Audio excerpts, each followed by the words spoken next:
I try to balance seriousness with silliness with the hope of just because life is just a mixture of everything, Right.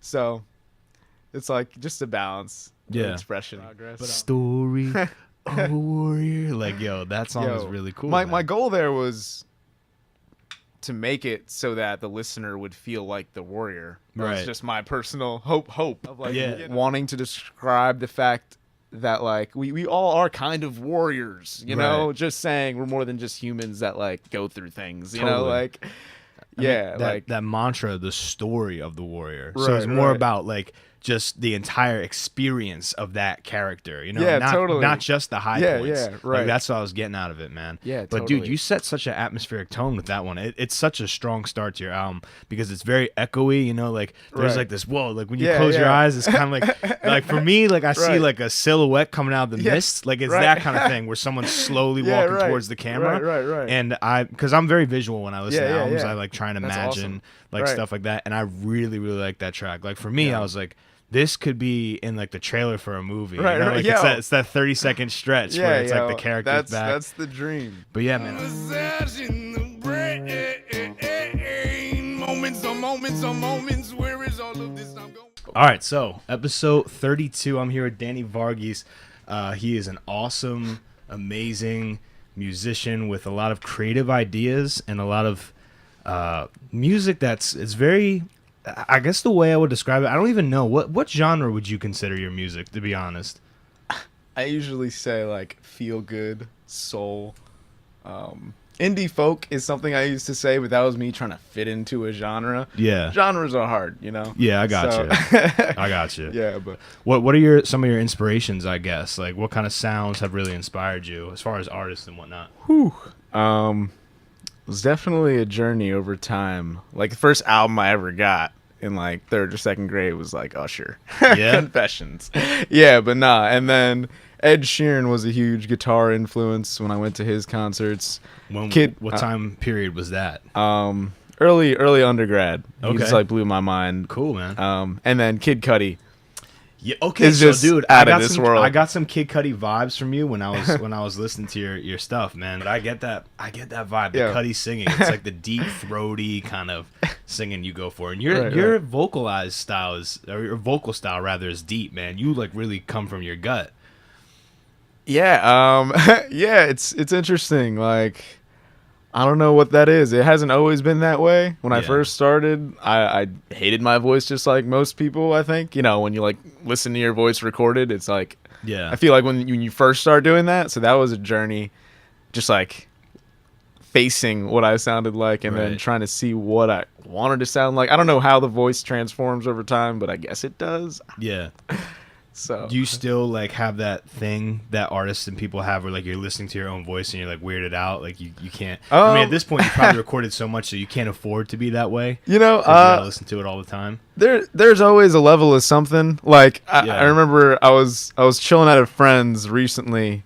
It was a very casual hangout, and they hadn't listened to the project yet, so they put it on the TV, Mhm. and it was just an unexpected. I was just like, so I guess there's something about like whenever I share my music with people, I think my first comfortable instinct is to be out the room when they're first listening to it. I Right, don't know. because it's weird to be looking at somebody Right. while they're listening to your music, just like wide eyed, like, what do you think? Yeah, totally. But then it's like I made the music so that people could listen to it. So I try to Exactly. overcome whatever that is inside of me that gets nervous about Yeah. that kind of stuff. The initial But awkwardness. yeah, totally. Yeah, So, man. for sure, yeah. I feel like everybody's like that to an extent. Even like with me, with like my art, when people are looking at it, Right. you always feel vulnerable when you create something. Yeah, yeah. And you immediately like you're watching somebody watch what you create. There's Right, like this right. thing that goes on. Yeah, I don't yeah, know what it is. totally. It's this fear of being judged. Yeah, And I yeah. feel like a lot of creative types they have that. Man. Yeah, totally. But you just seem to like unleash, man. Well, see, it's funny, like 3, 4 or 5 years ago when I never posted stuff on social media, for example, and I had this one friend that would always post videos of her like just playing guitar and singing, and I would always just be like, wow, I can never see myself doing that, because Really? I would just be like, yeah, I respect you for like, I just Is I it was I was in a shyness state. or you're afraid about how you're being perceived? I What just was- the whole I don't know, something about that was at a point, at that whatever that point was, I just was so far from ever sharing that version. Yeah. So then I remember the first time I did share like a video of me at an open mic, it was like a very liberating thing. Nice. And then it was interesting, like you said, you feel vulnerable when you first share something. It was cool to constantly go through the cycle of seeing that whenever I was vulnerable or scared, all those thoughts ended up being false after posting it. You know, whatever you were nervous about, you constantly end up realizing, wow, like, why was I nervous about that? Exactly. So it's like a forever journey. Like, I don't think anyone ever beats being nervous 100% ever, you know? So it's just like, that's like true to the phrase though, that like 95% of the things you worry about never happen, like that whole thing, you know. Totally. A lot of it's mental, and I feel like the more you create, the easier it is to share. No, you know? for sure. So that's awesome. I also hear like, I don't want you to be offended or anything like that, because I know this artist is controversial, like David Matthews. I get kind of like a David Matthews Band kind of vibe from you as well. Like I've heard that like a few times. But you know what, I'm no Dave Matthews expert. Me neither. Okay, because I've only heard slight glimpses, and I didn't even know that he was a controversial figure at all. Well, he's like in the same vein apparently as what's that? Look at this photograph. Oh, Nickelback? Yeah, so like he's kind of like in the same like viewpoint as him. Like, but wait, people are like, dude, David Matthews. Okay, like, I feel like people respect Dave Matthews insanely more than Nickelback. Yeah, no, right? he's definitely higher up, and I will call it. I even hating on Nickelback. It's just funny, like the cliches. I can't hate on anybody, man. If you're doing your thing, God bless you. But like, no. I guess I call it the guilty pleasure category. Right. David Matthews' band is a little higher up, and I actually like the sound of his voice, man. He sings the Ballpark like Sweet Caroline song, and his version of it is probably one of my favorite versions ever. Right. But he has that like that same kind of musky thing that you're doing with your voice. I gotta. How did you just walk me through like how you discovered that thing in you? Because obviously you don't naturally sound like that. That's almost like a persona that you channel through your music. How did that discovery go? You know, that's a great question. I'm trying to, because like the very first songs I sang or made were a bit more toned down, you know? And then I think like when I started writing more songs about deeper experiences, and you get lost in what you really mean when you're singing that song. So like, you know, like on the first album I put out, there's a song called Believe. I really use that raspiness there because I really feel the chorus every time I sing it. The chorus says, I like to believe that I'm pretty damn free because I choose what I choose and blah, blah, blah. And that's just like me responding to any doubt I've ever received. And I've received some really strong doubt from like people, especially like early when I was first pursuing music. When you say doubt, what does like that mean? Just like people are like, what are you doing, Danny? Yeah, you know, like, right. And I mean, it might have been a reflection of the doubt inside of me, but that, you know, like, just like when I really started thinking about music, that wasn't my life before I started pursuing it. So like, you got a lot of people that are just like, that's not you. What, you're going to put a lot of energy towards that? What was your life then? Just, I don't even know. Like, cause you know, like, I just never consider music to be a possibility. That would be a large thing in my life, right? You know, before I started really like, whoa, like I'm afraid of how much I want to do this because I didn't think I was capable of doing it, you know? So, but I just had to follow it. So like Believe, I feel it every time I sing it because I could see the people, or I could see the moments where I received doubt and I'm singing at that. Like, I like to believe, you know? So when the songs got more passionate and relevant to like the things I felt or like, you know, real life, I had a reason to be passionate about it, I guess. And that's just where it comes from. And it just came out in your voice. Totally. That's really cool, man, because it's honestly a sound that's really stuck with me. The Warrior, I think, is excluding the intro, which is pretty cool. The Warrior is the first track on Imagination Awaken. That's the name of the album. Yeah, Awaken Imagination. Awaken Imagination. I Sorry. had a friend that said Awaken Dragon twice. I was like, bro, like he was thinking about like that. Imagine Dragons, but like even that's funny. Like, what would the album cover be? Like, just you and like the Photoshop like dragon, like really bad, just like Photoshop dragon on you. But that song, man, there's this part especially that I like where you're like, when the dust. Right. Dude, when I heard that, I was like, what? Because you go so like into Right. that, you commit to that. Right, and you bring it right back, dude. Right. How many times did that take to try? It's a really cool vocal stretch in that song. You know, so that song came from a low place in my life. Like, Yeah. and it was like three months ago, I think. Like, it was a mixture of things. Like, I was just in my basement, and like I was at just a mental state of just, I don't know. Like, I wasn't in a positive state. I was in that darkness. Yeah. You know, and I just decided, and then it was just like, okay. It was like just realizing that, you know, we all have these really dark periods for no reason. I don't even know how to specifically describe it. But the fact that we get through them, it says something about humans in general that we constantly have to face. Yeah. So it was just like the passion of like wanting to describe the fact that like we all are kind of warriors, you know, Right. just saying we're more than just humans that like go through things, you know, Totally. like, I mean, yeah, like that mantra, the story of the warrior. So Right, it's more right. about like just the entire experience of that character, you know, Yeah, not, totally. not just the high Yeah, points. yeah, Like, right. that's what I was getting out of it, man. Yeah, but dude, totally. you set such an atmospheric tone with that one. It's such a strong start to your album because it's very echoey, you know, like there's Right. like this, whoa, like when you Yeah, close your yeah. eyes, it's kind of like for me, like I see Right. like a silhouette coming out of the Yeah, mist. Like it's right. that kind of thing where someone's slowly Yeah, walking right. towards the camera. Right. And because I'm very visual when I listen Yeah, to yeah, albums, yeah. I like try and That's imagine awesome. like Right. stuff like that, and I really like that track. Like for me, Yeah. I was like, this could be in like the trailer for a movie. Right, you know? right, Like yo. it's that 30-second stretch where it's like the character's back. That's the dream. But yeah, man, I really like that track a lot, and it's cool that came from a personal experience, and I'm sure most of your music has. I think the best art is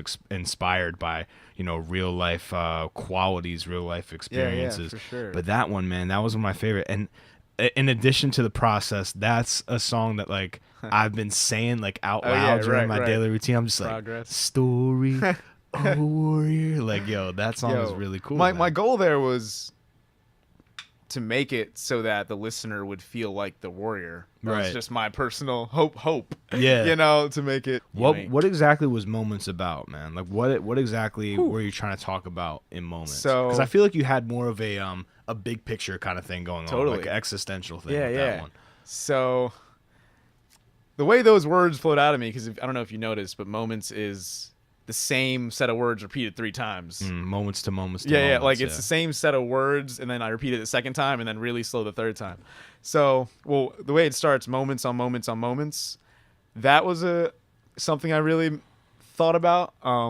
Was because like it's literally thinking about, it's trying to separate the moments. Like this is a moment on moment on moment. Like literally, so, like right literally now, thinking like about it, seconds like ticking moments on away. moments on moments. You know, so that's just I felt was a liberating thing, because if you see life as like moment by moment type situation, you never know what. It's just trying to make each moment exciting again, because life can get boring because there's like a trillion moments. Yeah. But you know, so it was just kind of, just even when I just start, whenever I sing that, it's like me being like, for example, if I had a horrible day and then I sang that song, it would free me, because I would just be like, okay, maybe this moment's horrible, but the next moment doesn't have to be, you know? So it's Yeah. like that from the get-go. The song Moments is just a literal reflection on what moments are, what life is. It's a compilation of moments. I feel like there's this when the way you write the song, there's this admitting of the absurdity of life is kind of what I got out of it, because the actual hook for this is moments on moments on moments. Where is all of this going? Isn't Where that is like all this this time going? Yeah. Yeah. Oh, I see. Can someone please show me? Yeah. See. Okay. So like, Yeah. what I translate that as is like, time is passing. What's the meaning of this? Right. Like, nice. yo, and I was just like, That's cool. dang, like, so I you know, Yeah, music yeah. is obviously up for interpretation. I see. I love hearing different perspectives. Where I was going with that was like literally, I wrote a poem once in an undergrad poetry class, and it was describing the feeling of sometimes where you could be scared because you don't know how life will play out. Yeah. And I remember the poem was like, how can I look at the back of this book of life, or like look at the prologue? You know how like you could look at a synopsis of a book and see Yeah. how it ends, you know? So where is all this time going? Like literally thinking like, sometimes don't you wish like, can someone please show me where all this time is going? If there was some sort of device where you could see this is what next year would look like. So like, okay, so I asked this question. I think I asked this question on the podcast. It's one of those classic questions that you see all over the internet. It's like that whole argument you're talking about. If you saw a book that was your entire life, would you read to the end, or would you keep the ending a mystery kind of thing? Right. Yeah. So, yeah, and it's interesting. Like, that raises a bunch of other deep questions. Because, like, is there a book written out of the whole, or do you have it? Can you change the ending? What do you think, man? What's your view on that? Yeah, we'll see. It reminds me of like something Kid Cudi said at the end of a TED Talk that he gave. I don't know if you've ever seen that. He gave a TED Talk. I'm not big on TED Talk. Not that this TED Talk is just not really. He my like went thing. to his older high school. I mean, you would watch it if Kid Cudi was giving it, right? I'm sure. Like, maybe not. I don't know. I've heard that TED Talk really marginalizes, and I'm not trying to slam them, like what people do and like certain things they say and stuff. And I like rawness. I believe you. I like rawness, man. So I believe you. But anyway, one thing he said towards the end of that, he was like, he's giving motivation to the people of his high school, and he was like, and remember, like, you are the commander of your destiny. Like, like, just like if you're ever in a really low place, like you can take the wheel. Yeah. So I feel like that's a double-edged sword, though. If you think about it philosophically, like, I'm a big proponent of like responsibility for your actions, and if you subscribe to that, you're the commander in chief of your own life. That means that all the problems that you're facing are in some way your fault if you don't deal with them correctly. So it's a lot of pressure. Like, to me, that's not just a positive statement. Like, that's more of a decree. It's worthy of a lot of like elaboration. I'd totally. Say. Yeah. And it's a tough thing to say too, because there are some circumstances connected to some life situations that are just so horrid that it could be a slap in the face. Yeah. But it's a hopeful statement, and it has hopeful intentions, because sometimes you could feel really out of control. But it's good to get yourself back on a wave of knowing like you can influence something. Yeah, man. So SelfWorth, man. That's like a big thing. I attended a lecture last night. It was Dr. Jordan B. Peterson, author of, I think, 12 Reasons Why. I've been following him heavy. You actually saw him live? Yeah, so he was at Tower Theater last night. There was 3,000 people that showed up. Yo, wow. And it was actually incredible. And he talked about that. He's like, mad props for going. No, totally, man. Like, that's my guy. Yeah. But he was just, what did he say? He said, I took notes. It was weird because I was in a theater. It was really dark, and I liked this guy so much. I never even took notes in college. But I had a notebook there, and like I was taking notes on the stuff he said. But I had to have my phone like illuminated because it was dark, and people were looking at me like, "Why is this guy taking notes?" But he did like a hour and a half lecture and then like a half an hour like Q&A. Yeah. So but he said like, you existing for you, like, it is pretty much a responsibility to know that you matter. And everything you do matters. He's like, don't ever think that like any of your actions like don't matter in the aggregate, because they do. For you to think the opposite is like just irresponsible. And then he kind of touched on nihilism, which is essentially, nihilism just turns people really cruel, sometimes violent, and just out of control. Like it's never good to just look at everything like, there's no purpose to this. He's just like, find a purpose, man. Like find a purpose. That's all I can tell you. Exactly. And like it was really, really deep. So I think that really resonates with that point that you made, totally. or that Kid Cudi made as well. Yeah. But yeah, man, we just spiraled on a whole other aggregate. I kind of want to switch back to the album. I was looking today. You posted on your Instagram a list of the songs and then the inspirations. And I believe Almond Milk, if I'm not mistaken, the description for that was self-explanatory. Yeah. Please tell me about it's that. It's actually the most not self-explanatory one. That's why I was like, dude, is this guy trolling everybody? Because like I was listening to that song and I was like, what? Oh, man. Yeah, that song's a journey. It could have been on my first album, but I wasn't at a place yet where I could put that on an album and feel like it could be taken seriously, because I needed to drop a first one before I dropped a song called Almond Milk. But so my first sip of Almond Milk was around undergrad, like 4 years ago. And when I was you in say my sip of almond milk, you mean literally drinking? Yeah, drinking almond milk. Yeah. I just want to make sure this isn't an allegory for something. No. Yeah, I've only had like dairy and like whatever before that, and it was a special moment. I was in my apartment and my roommate was right there, and I just started singing this chorus like very vaguely a blurred out version. And my roommate was like, yo, bro, are you really making a song about almond milk right now? Yeah. And it was the sort of thing where I was like, is that a challenge? Yeah, like, totally, man. So I literally I made that song like based off that energy of that moment. And then I was in this poetry class that I mentioned earlier, and there was an end of the year showcase, and I shared that poem with them because it fit into the context of an assignment, and we ended up doing it for that showcase. They made a whole dance interpretively for the almond milk. Really? Yeah, it turned into this whole thing, and then from that point there would be people like, yo, whenever I go to the grocery store, I sing this, like, yeah, man. It was just, that was like my first musical imprint on the world, almond milk. Wait, that was the first that song? was one of my first ones that I like shared with the public. Yeah. So that was before the albums. Yeah, I didn't put that on any streaming services. Whoa, like that was okay. like, YouTube, like this is the dance. So like, it's kind of crazy. Like, when I first did that, I was like, I didn't intend for my first musical footprint to be called Almond Milk, and there's many people that probably would be like, what is this?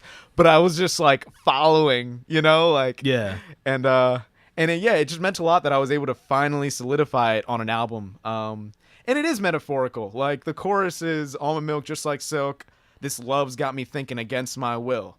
Like that's like the one line that has some kind of substance in it. Whenever love has you thinking against your will, like sometimes life is a battle against your rational mind and like your heart. Like, I feel like that translates to me anyways, like Yeah. you always want what you can't have, or Right, what yeah, is yeah. or what is traditionally counterproductive to you, you know? Yeah. And I guess, like, have you ever felt like literally those words, like this love's got me thinking against my will. Like your heart says one thing, but your brain's like, yo, really? Totally, yeah, brain's feel like that? not Yeah. with it, man. Yeah, totally, man. I mean, So- I think that's the pain of having a heart and being an emotional being as well as Right. as the thinking, Yeah. cognitive being. Totally. That's the constant struggle, because animals don't have to deal with that. That's like a very Yeah. human thing. Right. And it's cool because that's like the theme of music. The music to me is expressing humanity. It's expressing creativity and emotion, which to me is like a very strictly human trait, Yeah, So I totally. definitely dig that. But that's so funny that it started off as a joke. And Yeah. it was a class thing though, because that's cool because people Yeah. that were in class with you can Yeah. totally look at like, now this is like the primed version of that Yeah, song, right. You went, so you had like studio time and stuff, Yeah. right? You had how long was the process of making this latest album, and like what did you do as far as studio and stuff like that? Yeah, man. It was definitely a journey. So when I first went into it, I was like, okay, this is gonna be called Awakened Imagination. That was the first step. Like, Was that just a out the hat kind of title, or I was really there's so much intention behind it. Okay. I like- thought by chance it might have Yeah, just been yeah, like yeah. Awakened Imagination. Yeah, I wasn't just trying to be trippy. All right, cool. and it's funny because there's no other musical albums out there on streaming services that are called Awakened Imagination. It's the first thing I do when I think of something, man. I Google it. I'm just like, what do we which got? Was, What which do we was got? cool. I don't base my decisions off that. Like my first album was Okay. called Common Ground, and there are albums out there for that are sure. called Common Ground.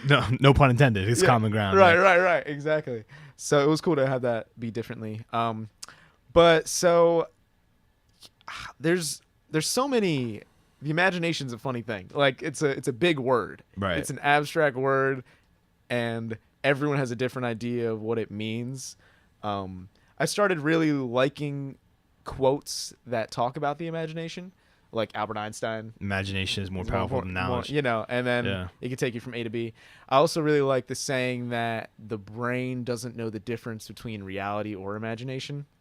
Ooh. Like, for example, like athletes, there's like studies, like if they imagine exercising or doing their like football runs, Yeah. and you connect their brain to a scanner, it's almost literally identical to them actually doing it. Yeah, man. So it's like, and there's just so many writings on like visualization, vision boards. Like there's this one dude, John Asseroff, who had a vision board and had a specific house on the board, and then fast forward to the future, he looks at this old vision board and sees that he's been living in that same exact house for 3 years and Yeah. didn't know until he looked at his old vision board. So Like, weird. and it's just like, so the imagination is just like this like sort of foggy concept that I think is very underrated if you're Right. not caring. Most people just think of the GIF of SpongeBob. That's Right. their form of imagination. Exactly.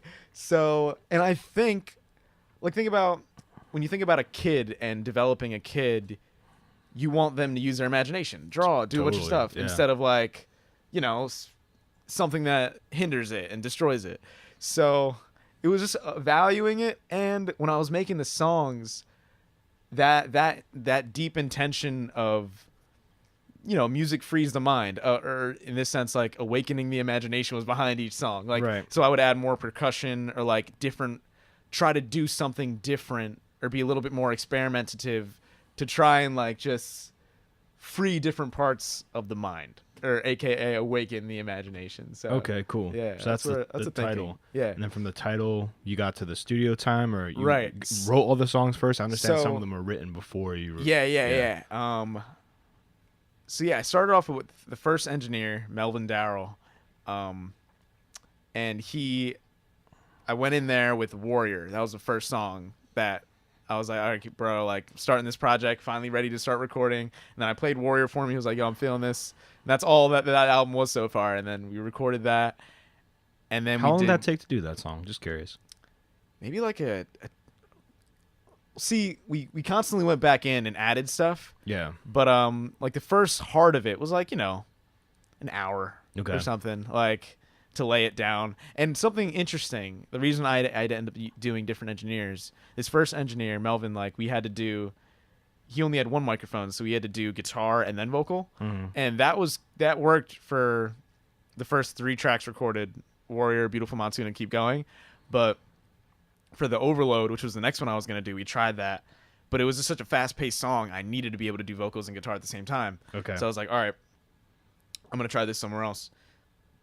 And I had this one engineer, Michael Harmon, who did the whole first album. He was $80 an hour, and that's pretty expensive. So I was trying to find other alternatives. What studio is this, or is he just personal? Studio Crash right by Temple, like 10 minutes. Okay. Incredible quality. He's worth $80 an hour, I just wanted to try something else since he was the whole first album. So I was like, all right, let me try other things. Right. But I ended up going back to him for the Overload and Already Know. And, it felt so good to just have like different engineers, so I had different ideas of what engineer was best for what song, Right. Because eventually something gets old, or like a certain kind of sound, you don't want it to stay completely the same throughout the whole thing. Yeah. And then after the 2 songs with him, I found another dude, Michael Cumming, who ended up doing the mastering for all the tracks, helped me add like deep drums to each track, or a lot of the tracks, and did like the 3 final songs. So it was three different engineers total. So about the drums, did you do the drums, or he actually physically did the drums? So I did all the playing of all the drums except the 4th track, Mangoes. Okay. And I was gonna make a post about this in the future. So it was a dude that was in the studio, Michael Cummings' studio. He like owns the whole place, and he was free. And he was like, "Oh, you need some help?" So he did the bongos for it. He toured with Boys to Men. Really? Yeah, did percussion for them. Like That's awesome, is man. like the GOAT. Yeah. So I was so excited. Yeah. All he didn't even listen to the song. He put on the headphones, played it once. That's the only take he needed. Yeah, man. And like when we asked if he needed to do it again, he was like, it would probably be exactly the same. And it's like, yeah, you're right, dude. That was great. That's Like, so cool, man. Like, yeah. So that was something special. Kind of savant level musician. Yeah. Yeah, kind of just like feeling his way. Right. We had somebody on last episode who claims that they had like synesthesia, where they can like see sounds. It's exactly yeah. what Kanye West said in an interview. That's what I brought up. I was like, Kanye says the same thing. But back to the recording process, man. Yeah. That's really cool that you acknowledge that different people are gonna have different effects on how the final product was. No, yeah, And for all in sure. all, like with this album, what is your opinion now that you've listened to the whole thing and you have a final product? Like, Yeah. what do you think? Would you add anything? Is there anything that you would change? Like, what's going on with it? Well, my goal before I put it out, and when I got to the point of putting it out, was that I wouldn't regret any part of it. Okay. So my goal was that I would feel like it was its timeless self. Complete. Yeah. So I went through a lot of thinking. Like, it took me forever to figure out the track list. Yeah. Like, it was like 2 weeks of constantly switching it. Mm. And I had that leeway time because I was also waiting on the final mastering. Mm-hmm. So I was like, okay, so this gives me a week to really make sure I'm cool with stuff. So, and that was like a very meticulous process. Like, how do you really figure out a track order? There's no real guideline. Yeah. So a lot of the track order is motivated by, if someone listens to this album in order and finishes it halfway because they ran into something, what songs do I want to make sure they hear before they, because life happens. Sometimes you only get to the first 3 tracks or first 4. Totally, man. So, and that was that helped me a lot at first. I was like, okay, I definitely want them to hear Warrior, the intro. I was like, I definitely want them to hear Beautiful Monsoon, because that just came from like a special place, and that I felt really proud of that final product. And then so that helped motivate, how that would go. And then other parts like Almond Milk was the second to last track. It was just, because I felt like that was so unique of a track that I wouldn't want it to be in the middle of the album and just like ruin your flow before you got to the other ones. Yeah, like it was just like interesting. I always thought like it'd be interesting if I did like focus groups and like had people listen to all the tracks and be like, what would you want the order of the tracks to be? Like, that could have been a cool thing to do, but I just let it be my own mental whirlwinds. It has to be, because Yeah. like you're the one with the concise vision for it. Right, I right. feel like if you listen to a lot of people's input when it comes to your art and your creation, it's tugged in so many different directions that there usually isn't like a steady correlation of one thing. So it's got to be according to you. Hey, but everyone's been in that box. If we'll take a picture, for example, you draw a picture and like you're like, what would I change about this? And some people are like, well, you should make the lines darker. And they're just like, and somebody else is like, I really like your lines, And in the end, it's just like, I want this order to be the way it is because I made the songs. You know what I'm saying? Like, so it's got to be that way. But I think it worked out good. Exactly. Almond Milk kind of comes like kind of in the third quarter almost. So and then it ends off. But what I really liked about this one, you kind of have this concept album vibe with your intros and outros. It's a very hip hop thing to me. What was your inspiration for both of them? Just quickly go through like some. Yeah, man. I used like samples and stuff, didn't you? Yeah. Yeah. So the intro, just to start off. So you hear me talking, and this came from. So this thing that I would do whenever I would be in a very like just a lower mental state, something's foggy, something weird happens, and I would just be like, okay. So there's one thing I started doing. I would record myself just dropping what's on my mind and listen to it later just to see what the contents of my mind look like. So it's like literally self-counseling. How in depth would you go? Like literally talking about like the actual scenarios that were getting you down? I would just be like, all right, like this is what's on my mind. And then I would articulate it. And then to look at it from a third person perspective. Right. So then I could listen to it and be like, okay, that's on my mind. That's kind of stupid. Or like, or like I could listen to my worries later and like see just because like 3 hours from a point of stating something that I think is something to worry about, you could see it from a different perspective. This is so interesting. Most people write down that kind of stuff. Where did you get the idea to record it? Just because you're musically inclined? Like, where did that come was from? literally just an idea. You didn't hear that from anybody? Yeah, or anything? That's cool. No. So it feels vulnerable to even share it because I don't even know. Like it's just a total. That's what we're about process, here, man. Talk about it, man. But hey, I always say life is so long that everyone has to be comfortable with talking to themselves. Dude, I talk to myself. I'm just saying. Not to derail too far from the topic, but I do. When I'm in the car, man, and I'm alone, and I know I have like a 2-hour drive, I start working stuff out. Like, what am I gonna do tomorrow, man? What am I do about that thing? I mean, haven't you heard often throughout life people being like, "Oh, don't talk to yourself. Oh, stop talking to yourself." Well, there's a negative connotation because I call Philadelphia the capital of people talking to themselves, man. Like you'll be walking down the street and you'll see some dude with a beanie and a jean jacket, like, man, talk about them. Those sandwiches were soggy. Like he's saying something crazy, like, man, my socks were in the microwave. Like he'll talk about some weird stuff, and you're like, what? Like you catch the tail end of this conversation, you're like, what's going on with that? So there's a negative connotation. Exactly. But I think part of that is looking at yourself from a third person perspective, which is hard to do, and that happens when you talk to yourself. Right. You're like, okay, what just happened? I can't believe that happened. I'm not gonna let that happen again. Those are like your kind of things. But continue. So you were doing that, and then what happened? So I particularly had this one recording where the first 5 minutes was just like me, like just it was like just a low energy, but then the last 2 minutes of it, I decided to just start motivating myself. Like, and it wasn't a conscious decision. It was just like, well, all right, for the past 5 minutes, I've just been going on about why life sucks, or like just why this certain situation is bad. But then it was like, a point of change where I was like, but what if in the next 2 minutes it was just the total opposite, and it was an extremely positive. So it's funny how like the last 6 minutes I didn't include in the intro. It sampled from the point where I decided to start being very positive. So the intention there was because when I listened back to it again, I So was that recording is the raw recording from. it's a raw recording of just wow. me like So talking to myself. That wasn't redone for the. No, not Okay. at all. Yeah, and I was listening to that later, and I was like, wow, like listening to this really motivated me. Or it's what I needed to hear because it's me talking to myself with the Yeah. intent of telling me what I need to hear. And I was like, if I put this at the intro of an album, and it's funny, it was gonna be the outro. I wasn't even gonna have an intro. It was gonna be the outro. Warrior was gonna be the first track. But then I loved it so much once we added the drums and everything. Shout out to Melvin for helping me produce that.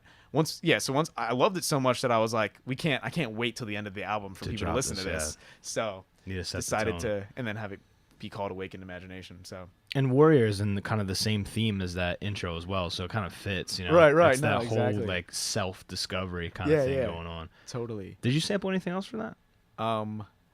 For the whole album? No, So- for the intro specifically. No, yeah, it's just that car conversation and then drums. Okay. Yeah.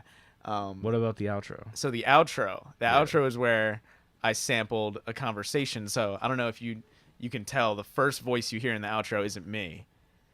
Do you remember hearing someone talking about Yeah. like music?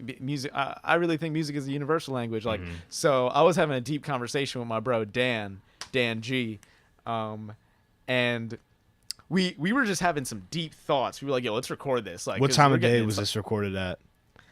Pretty late. Like it was just Yeah. like post like Pretty late. after leaving like some hangout, and it was just like the answer I expected. an inspirational riff. Yeah, and man.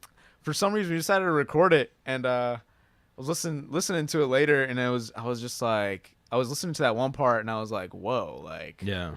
this is pretty woke. Like, so I ended up just messing around with that, and then the second portion cool. of that outro was an added voice of mine. Just on the thing I just posted on Instagram today about the music being a food menu. For that one, I said it was an overdose on faith. So it's kind of muffled out. I don't know if you could really make out each word, but I kind of just stay mysterious with it. Yeah. You know, I guess so. So one of my biggest goals or aims with this whole musical journey, if I was to just count anything off some sort of musical materialistic checklist, is to, like, from the get-go, like selling out mass stadiums or like just playing to really large crowds of folk was a big dream from the beginning.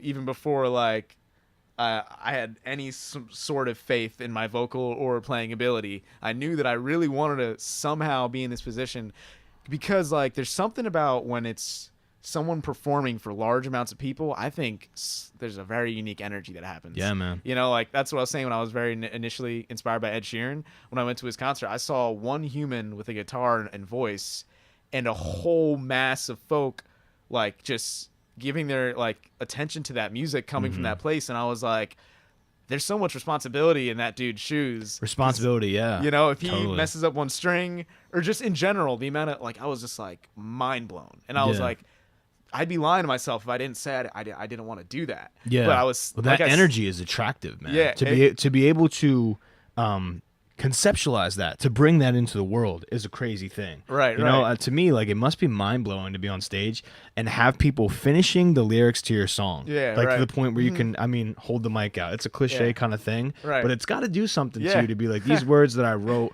Yeah, in right. a private moment in my life Yeah. have now resonated with strangers. Yeah. You know, some of them who I Precisely. probably wouldn't get along with, but just like strangers. Yeah, you know what yeah. I'm saying? No, It's got to be exactly. a crazy, out of this world feeling. Yeah, dude.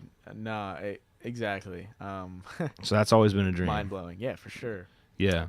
Yeah, and I always say it's either I'm dead or walking towards that dream. Hey man, that's it that's gives the Will me Smith energy. thing. You know, it's like it gives Yeah. me this sort of natural energy. Like, Yeah. Just yeah. Well, you have a place that you want to be, you know, and, Right, and right. when you have a place that you want to be, you formulate steps accordingly, man. But you know, Right. it's never easy. No, but exactly. as long as you have a direction, you For have sure. a trajectory. And I think that your music is really powerful, man. And so I'm going to backtrack a little bit. I was talking about the album. I kind of jumped right into that. When did you like start music? Just tell me a little bit about your history just growing up, and like when you decided, you know what, I'm going to try this music thing. Like what were you doing before? Where were you in life? And like how were people, because you said you Yeah. faced a lot of doubt. Just Yeah, walk yeah. me through that story real quick. So, well, It all started in the 3rd grade. I started rapping on the playground. Yeah, man. I would be a freestyler. That Cool. was all I had. Just like spitting bars. And then kids around the playground would be like, yo, this guy splits bars. And I would get into rap battles. And then a school aide saw me spitting bars and was like, you should go to the talent show. Oh. And I was like, all right, word. So it was just like a classic movie moment in my life. I was a part of the talent show. My sister was in 8th grade, and she was in that school. And I remember she always says, like, when I got on the stage for that talent show, everyone was there, and she just, like, sunk down in her seat. Like, no, really? You know, just like, oh, great. It's my She brother. was like, my little brother's about to freestyle. Dang, nabbit. Yeah, right? And it's, so. Meanwhile, other people probably coming up, like, singing, like, playing the piano. You're just like, yo, exactly. I'm gonna freestyle right now. I still remember the words to most of it. It was like, yo, don't mess with the bro, because I don't want to go to the talent show. That's all I'm saying. In 3rd grade? Yeah, dude. So it was a whole drawn. And after that point, like, kids are probably going wild. Yeah, They're yeah. Like, no, really, like, I would get into more, like, rap battles were a thing. Like, I would, like, start rap battling with, like, people that were, like, a good amount of years older than me, you know, just, like, in different communities, because it would just spread.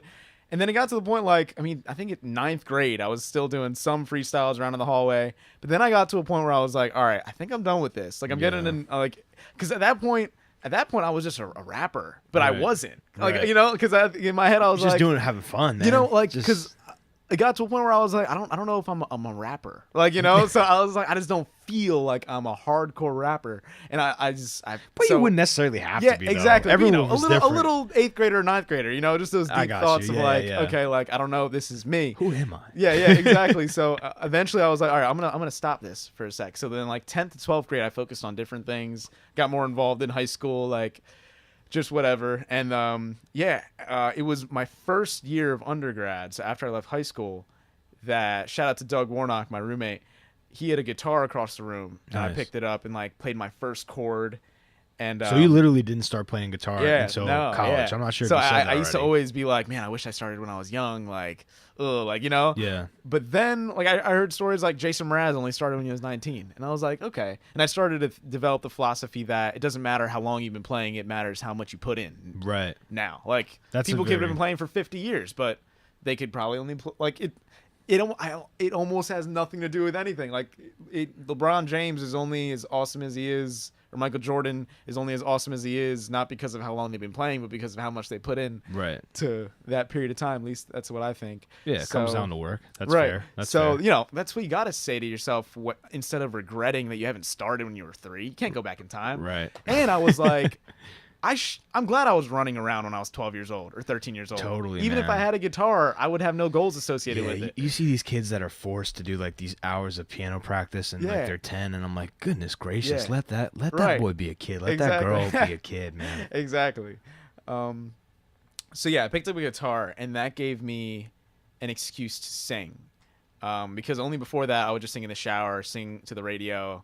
I would never consider myself a singer before that. Yeah, I feel like that's more daring, correct me if I'm wrong, than like to try and play an instrument. Because with an instrument, there's a way that an instrument sounds, but to sing, like that's up for interpretation. No, exactly. You know? I had a lot of doubts when I first started trying to sing. Like, because I didn't take any vocal lessons. I had people be like, yo, you should consider vocal lessons. And I mean, that always comes from a good place, but I would just take it in a vulnerable way, like, I got money for vocal lessons and shit. I need vocal lessons. You know, like, so then I started changing my beliefs about it all. Like, I encountered this one book who suggested that you write out your limiting beliefs. What book is that? The Answer. Okay.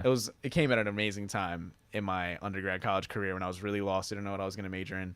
And I literally was looking for an answer, and I came across a book called The Answer, and crazy. And so I was in my first call center. Your life job, sounds like a cartoon. Reading, so far. yeah, right. Yeah, dude, that's a crazy moment. A lot of cartoony moments. I just pictured like you outside in the city, like sitting on a bench, like, I just don't have the answers. And then a light strikes you, and a book with wings that literally is titled The Answer, like, comes into your hand. Like, it's very cartoony. Yeah, it was a defining moment, and it was like, write down the beliefs that you know are limiting. And what does that mean? So, for example, there's so many limiting beliefs that we have that we don't even know, like about ourselves or just about life. Any facet of your life. Okay. If you look financially, for example, at that point in my life, I had a very limited amount of income coming my way. You know, I had like a call center job and just had very little beliefs See, it's based on the philosophy that like your beliefs have a lot to do with, what actually happens. So I was able to write like, okay, I can admit that I don't believe that I'm prosperous. Like that's a belief that's in my head right now because I'm constantly seeing my bank account that doesn't say that I'm prosperous. So I can admit, okay, like one of my limiting beliefs is that I'm not a rich individual. I'm broke. I'm poverty. Like I live in poverty, like in my own way, Yeah. And then I was like, what belief do I want to have though? And it Okay. was like, I'm living in abundance. And it's like, okay, if I focus on that a lot, instead of this constant automatic notion to believe that I'm living in poverty, Yeah. that's what that book was. So That comes full circle back to imagination as so well. yeah, exactly. Seeing So what's not there. I applied that to music. I was like, okay, I believe my limiting belief was that I wasn't a good singer, or like I didn't have any kind of vocal ability worth noting or worthy of expressing. And then I tried to create the belief that like vocal ability doesn't come from like genetics, that it's like a unique thing that I did in my own head, but I was like, if I come from a place of good intention, the vocal ability will just be there. Right. Like and I think that's true for anything. Like whenever people say they can't sing or like they can't play something, like I immediately want to show them like a timeline and like of like just being at a place where I couldn't hit one note or be faithful in one thing of sound, and just like, if you really, really want something, like life can unfold that for you if you really want it. So I always say like every obstacle asks you how bad you want it. So, if an obstacle is like that you'd have to really dig to find some vocal ability, if you really didn't want it, you'd be like, screw it, I'm just going to chase this other dream. And that's fine. That's probably what you're meant to do anyway. But if you really did want it, like you'll find a way to make that a reality for yourself. So What did your family think about this whole musical journey? that's a funny thing to talk about. In general, like it's a tough place to start because I have a lot of different kinds of family too, like, and it's hard to specifically focus on things without specifically calling out energies or moments. You can use surnames, or if you don't want to talk about this, you don't have to talk about it. No. but, It's a real thing to talk about, like, because whenever I did receive some sort of doubt, it came from a place of love, no matter what, even if it's disguised as fear. Well, that's what parents do, man. Yeah. Like, to be honest, man, like what I majored in and what I do now for a living is not like the typical career, and it's just like, of course, people who are guardians of you are gonna be like, hey, like it's kind of hard to do that, you know, and it's just like. Exactly. But there comes a time where you just got to do what you got to do. See, the philosophy I developed whenever I would receive doubt from family, I was like, okay, listen, like, even though like I'm justifying that kind of behavior, I'm like, okay, it's coming from a place of love. I think if someone has a dream, even if you have a million doubts about it, be happy that they have a dream, for one. And do your best to nurture it. And there's a way to make, like, there's a way, like, whatever you're worried about. If it's like, okay, he has this dream. What if he doesn't become successful and he becomes homeless? Okay, if that's your fear and that's what's motivating your doubt, there's a way to make sure that other parts of my life are successful without killing this dream. Like there's a way to go about benefiting someone's life without saying, I doubt you, like, I don't think at the end of the day it's ever justified, but like I always give people the benefit of the doubt when they doubt me, because did people literally say like they doubt you, or did they say more of like, I'm concerned about your choices? Yeah, no, for sure. Like, because I'm interested in hearing about your opposition. Yeah, I would hear like, just statements like that, like you will attain no success in this field, or like, or like you like, and one thing I would hear doesn't pay the bills. Hilarious. I have so many things to say about everything. That's what this is for, man. Yeah, it's out. just like, but it's just like, because I understand, like, when I had this dream starring and I had no songs out, I had no factual sensory evidence to show you what was inside my heart was anything real. Like, I get it. Like, all they had to see were the things I could show you with your physical eyes. So that's where my benefit of the doubt was coming. Like, I get it. Like, I don't know what I look like to you from your eyes. All I can see is what's in my head. Right. And I know that whatever's in my heart it's there for a reason. Totally. So I just learned to stop. There's no need to chase for validation from other people at the end of the day, and just let it come. I feel like that's an guess, but endless chase. I Yeah. feel like that's the first part of it, man, because Right. even if like you're massively successful, you'll never have everybody on your side. Right, You'll right. always have people saying like, Exactly. "Oh, this is what you do. All right. You could be doing this, and that." Right, and it's right. just like, I feel like people that have a lot of input on what somebody else is doing, most of the time, like 85% of Yeah. the time, they're not fully secure in what they're doing, because No, otherwise they wouldn't exactly. act like that. There's concern, there's No, parental for concern. sure. Yeah, but I yeah. feel like people that are just like, "You're gonna do that, okay? Yeah. You're making a big mistake," and it's Yeah, just yeah. like the natural question for me is, "All right, cool. What are Yeah. you doing?" And just to say, like, when you say family too, like, it really goes beyond my parents in my mind too. Like Friends, just cousins. friends, cousins. Yeah, exactly. Those are the two terms I was gonna use. Yeah. So just saying,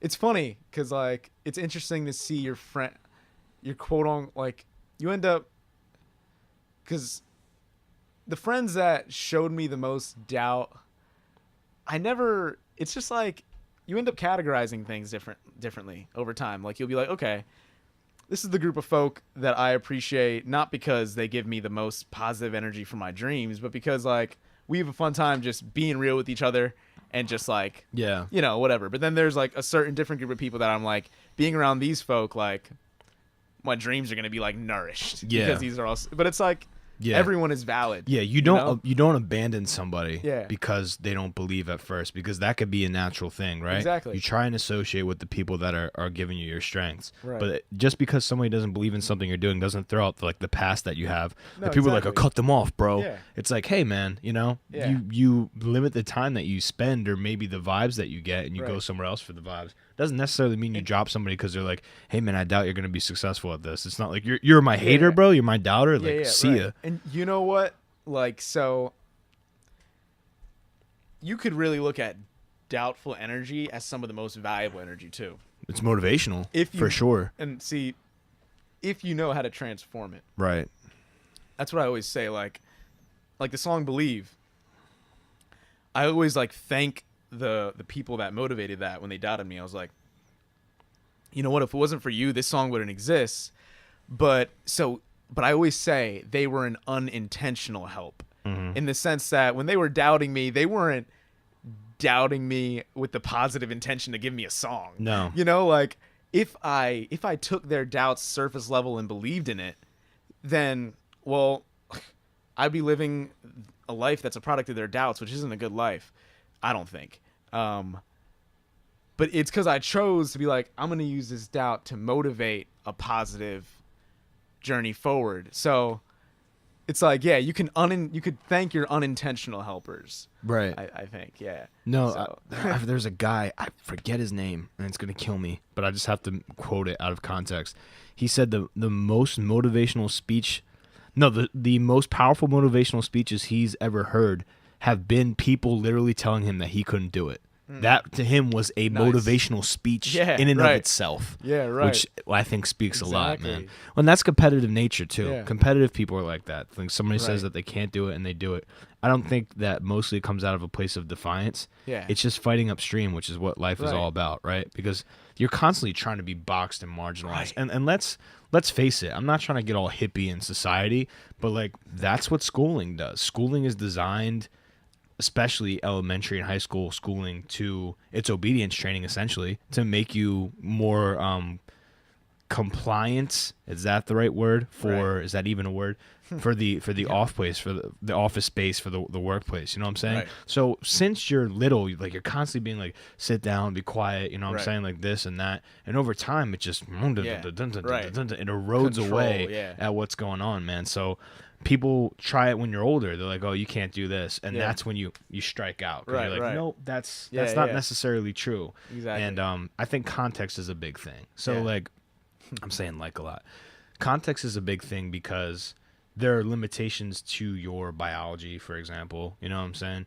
You can't be somebody who basketball is the classic example. You can't be like somebody who's like 4 feet, 3 feet tall, whatever, and just like you're dunking on people. You know, there's a limit to your biology. You could be a good basketball player, but there's just some things you can't do. Right? Yeah. I always point to Allen Iverson in that moment. Right. No, that's cool. Hey, we might have different opinions on that. I think he's a great basketball player, but like there's some limitations to your biology, whether it's a handicap, whether it's whatever. Yeah. But pretty much anything you want to focus on, if you put in enough time, you know, it sounds very cheesy, but you'll get good at it. And it's up to you, like you said, to decide how good at it you get. Yeah. You know, and there's only so much time in a day. So that's where the day job comes in, man. Because I'm sure you're at your day job sometimes and you're just like, I could be making music right now. Like, how do you feel about that? Yeah. Yo, bro. Yeah. No, you can play games, man. We're good if you want to play. Let me think.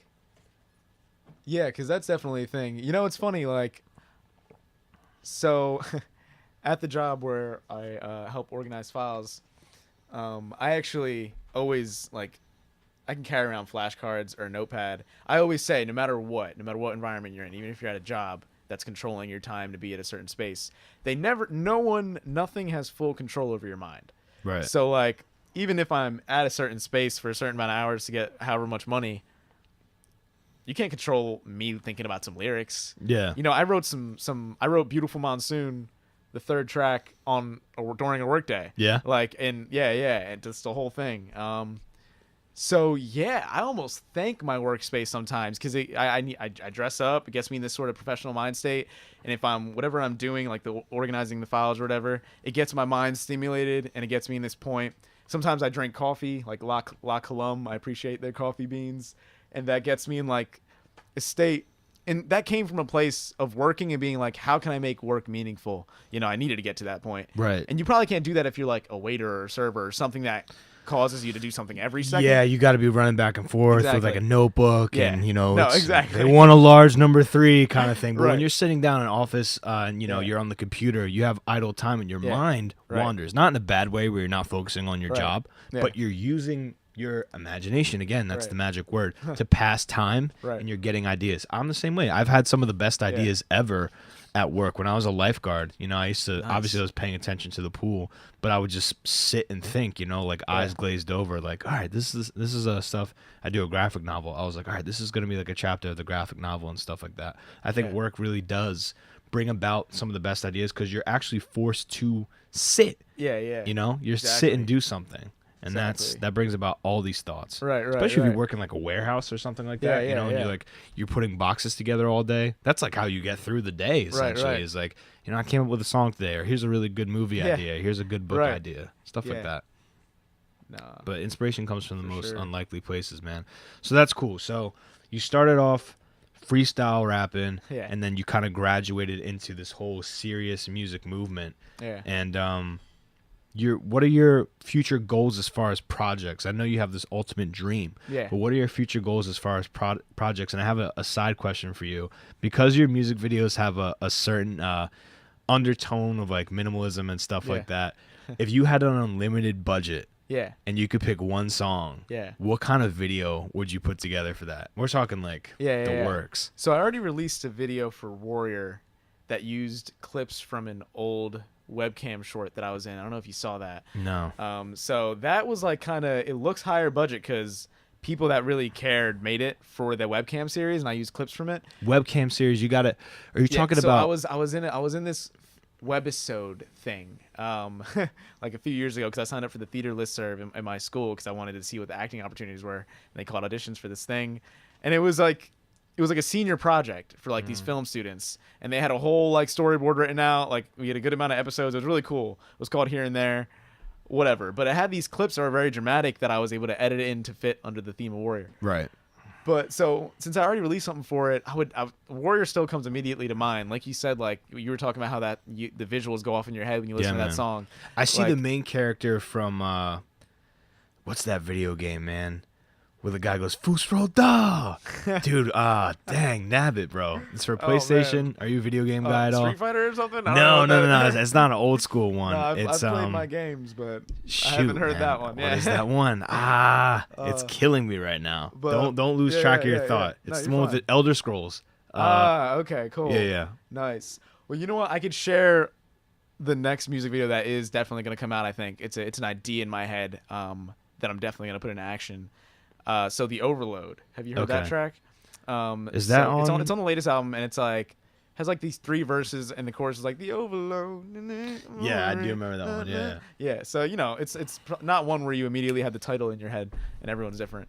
So, but with that one, so the 3 verses are like just me going over like the contents of my mind. Like the first verse is like I take the pain and make it rain, and then like it's just like me. I do remember different that conceptualizations line, yeah. of life. So I imagine that video. So I was talking to you before this podcast and told you about how I just finished the first year of a 2-year grad program for counseling psychology. So other than music, the one other thing I put energy towards is being a counselor or therapist. So that's my other, thing in life. I feel like life is so long, you can do more than one thing. Real quick, don't lose track of what you're saying. Yeah. What got you into psychology? Because I feel like creative people often tend to that psychology stuff. Whenever my family would bicker back in the day, I would feel like a mediator. That was like just the mediator. This initial thing that I always think about. Were you ever an RA in college?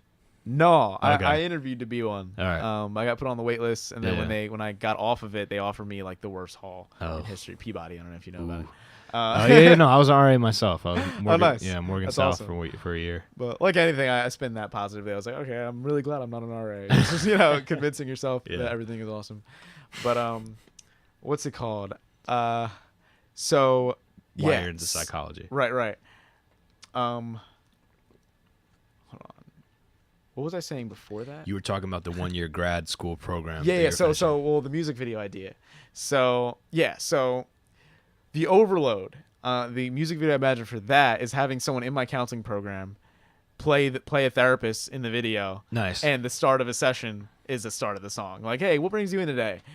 Are you the patient? Yeah. I'll take the pain and make it. And the whole thing would just be a therapy session with clips of me elaborating, and then like faces of his being like, oh, okay, word. Yeah. Like I really felt that song fit that context.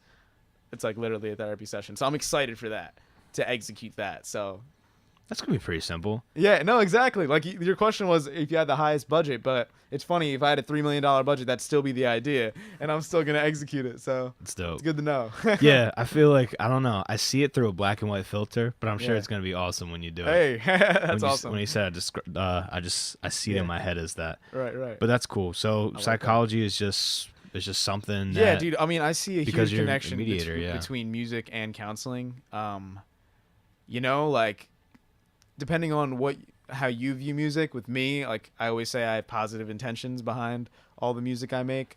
So like hopefully somehow your life has enhanced to some degree by the end of a song that that's my goal. Yeah. So I think similarly, counseling sessions, hopefully by the end of a counseling session, your life has enhanced by some degree. Yeah. If it got worse by the end of the counseling session, it's kind of a failed counseling session. Just and that can mean anything. Enhance in whatever way, whatever morals or guide points you're using to think about what enhanced means. But yeah, I see a big connection, like the intent behind why I'm really intrigued by both. A lot of people say or have asked me why I didn't study music in college. But I realized that wasn't for me. When I took guitar for non-majors and stuff, there's something about the way that music is taught educationally that just is so far from the way I loved music, which was, I wasn't someone that's an expert at reading music, not even barely an amateur. Then you get to music theory and you're like, whoa. I tried dabbling in it. I would love enough patience to become an expert in that. Mm-hmm. But really I navigated by hearing and finding songs that I really wanted to learn the chords to, and then using those chords as a part of my own toolbox. So I feel like this topic comes up a lot. So I mean, it feels weird talking about it, but going to school to learn something that you're already doing is a weird vibe. Because there's going to be a lot of common ground that's retread, and that's always frustrating to sit through that. For sure. And then, people are going to tell you how to do something. Yeah, essentially. Exactly. And I'm not, again, I'm not dissing art students or anything like that. Yeah. I decided because it is for some people. Totally. Some people, For some people, it works fits. out. Yeah, It's for the some puzzle piece. Some people, it works out. You You know, know? they graduate, they don't have a bad taste in their mouth, Yeah. and they get the job of their dreams. Exactly. Amazing. Kudos You to know, them. college and education and tuition in general, there's a lot of fogginess surrounding it all. Dude, No fogginess. matter what you're doing. Fogginess You is like know? a black Yeah. sheet of darkness. Yeah. You need to put on So- like those glasses in Yeah. Call of Duty to. Yeah, right. You need those nocturnal night vision Yeah, things to find exactly. stuff out, man. Everybody's got a different path. Right. You know, and it's weird. We were talking about this last episode, you know? You're going through the motions. I think about junior year is the year where everybody's like, dude, what is this? Like, what am I Right. doing? Is this Yeah. worth it? You Yeah. know what I'm saying? And then you see people drop out, and then you hear stories about people dropping out and becoming ultra successful, creative people. Yeah. That's what I'm focusing on right now. Right, People right. who have a skill set, who are mastering something. Yeah. They drop out and like they've attained like this status, and you think to yourself, like, you know, like, am I the lottery ticket in that sense? And you just really question what you're doing when you're in classes. Yeah. But I feel like you get through it because, you know, Yeah. your Right. life is psychologist, psychiatrist. What do you think you'll be doing? Or is that So I always imagined. So there's a school track and an agency track. School is if you want to be a guidance counselor in a school, like, you know, taking care of other duties as well. And like agency Yeah, you need your is if masters wanna, for that, and then you got to do your and hours. agency and is stuff. like if you want to be in a private practice or like any other kind of opportunity. Right. But I'm interning at a school right now because they have like an agency format clinical counseling Cool. department. Nice. So, but yeah, so you would I be- imagined like private practice, like typical office shrink of like anyone across from me. And a musician. See, those things go yeah. hand in hand. Right, so right. college is like, it's a Exactly. good thing for you, Yeah. you know? And I remember, and it's interesting. I wrote about it in an essay for the counseling program, like a reflection. I was talking about how it does sound difficult to imagine this dream where I'd be like this musician if I had a tour or whatever, and balancing that with this other thing of being a counselor. Like, Well, you who's know, that guy in The Hangover that was like a doctor? You know what I'm talking about? The guy that goes, huh? Yeah. Gay? That guy, dude. Huh. He's a doctor and he's also an actor in movies. oh really? Yeah. Snap. So It's like there you MD. go. And I remember writing in the thing, like, I just know it'll work out. And with music, you have more flexibility over how it uses your time. Like I wrote, like, I could choose any time of the day to write a song. Yeah. I can meet with clients probably in a more limited time range.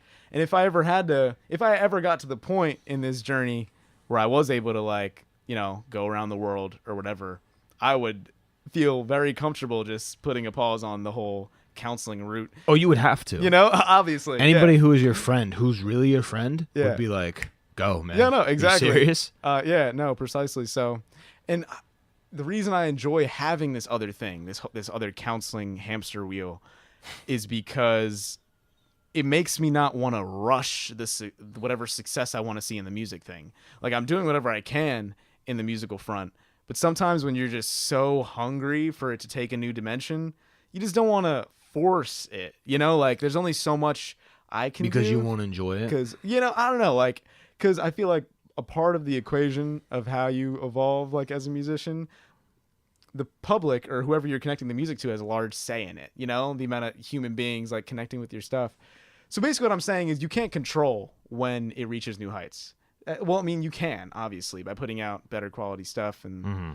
But, like, there's also just an element, like, you know. Your control is limited with Yeah, that. exactly. You can put out like, amazing stuff, but like if it doesn't have the Exactly. correct reception, you and know. there's examples of that all over with music. There's a ton of underrated artists. Right. Yeah. So, feels good, just a balance of stuff. Well, totally, man. And you need an income, you know? Yeah. So it's like, I'm somebody with a dream too, and I have a day job. Like, Yeah. there's no shame in that. And I Right, feel right. like that is a very calculated thing. Yeah. But it just means that, like, the off time I have, Yeah. you know, I don't usually spend it binge watching Netflix. Right. I spend it working on my dream. Yeah. And I know that a lot of other creative people are doing the exact same thing. Yeah. You right. know? So that's what it comes down to. It comes down to the person, really. Yeah. Like, just because you chose a traditional method of education and stuff like that doesn't mean that you don't take your dream seriously. No, exactly. You know, there's a lot of people who's Right. like, bro, like, don't have a plan B. It distracts from plan A. Right. That's like a Will Smith quote. It is. Precisely. It yeah. is, yeah. Well, and you And I said love something it. else that was Will Smith. You Yeah. said I'll either die or keep stepping towards my Oh, dream. Where it Elon was the Musk whole, says that too. yeah,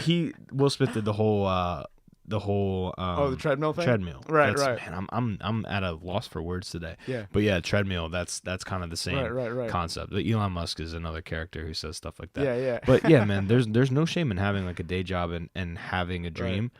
It's just there's a temptation to not take that dream seriously after a while, and that's where the vision board comes in. That's where like precisely. the listening. You always got to recheck yourself. Yeah, like man. what is the most important? Like 10 years from now, what work would matter the most? See, that's scary, but there's a lot of people that don't have the ability to do that. Right. They're just like, I don't even know what I'm gonna do tomorrow. And it's like, I know, I know you don't know what you're gonna do tomorrow. Well, what in your ideal version of this? How does that go? And you have to have an idea of that. You know, essentially. Because it's your life, man. Yeah. And music to you seems like it's a part of you now.